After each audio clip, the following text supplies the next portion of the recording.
Hi, my name is Phyllis Curott, and I'm a Wiccan Priestess and founder of the Ara tradition. The triple goddess, wonderful.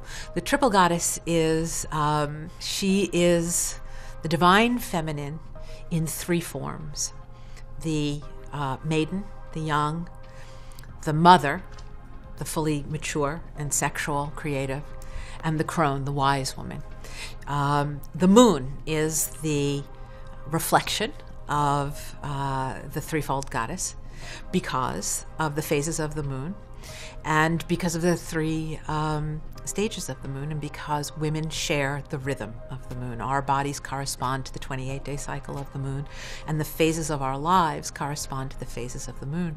So the young goddess, the goddess of the hunt, the goddess of the wild woods, the warrior goddess, Diana, Artemis, even Athena, who's more of a culture maker but is an independent, the virginal goddess, from the original meaning of the word virgin, which was a woman unto herself.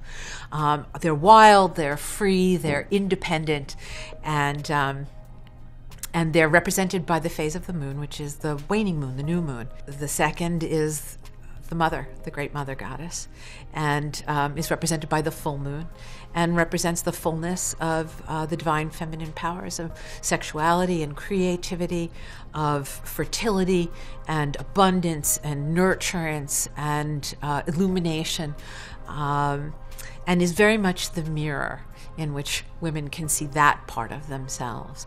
And it's wonderful because in the Western tradition, either you don't have a divine feminine at all, or you have the Madonna, who is not really, to whom people relate as if she were the divine mother, and who is represented as the mother of God, but who is not herself considered divine.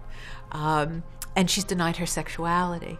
So what's marvelous, I think, about Wicca and about all of the pagan traditions that are being rediscovered and reconstructed and reborn is this honoring of the feminine as a mother, but also as fully sexual and creative, and you don't have to have children to be a creative mother. You can create a work of art, you can create music, you can help create a new spiritual path. Those are all the powers of the mother, the great mother. And the third form is the waning moon, and represented by the waning moon, and experienced at the time of the waning moon, and it's the crone. And also a gift to Western culture, which has so narrowed the definition of women's gifts, right? That once a woman is no longer sexually attractive or capable of having children, she walks on the street and she's unseen. But the crone, the wise woman, embodies the maiden, the strength and the courage and the independence of the young maiden goddess, the warrior goddess, as well as the fertility and the sexuality and the joyfulness and the creative energy of the mother.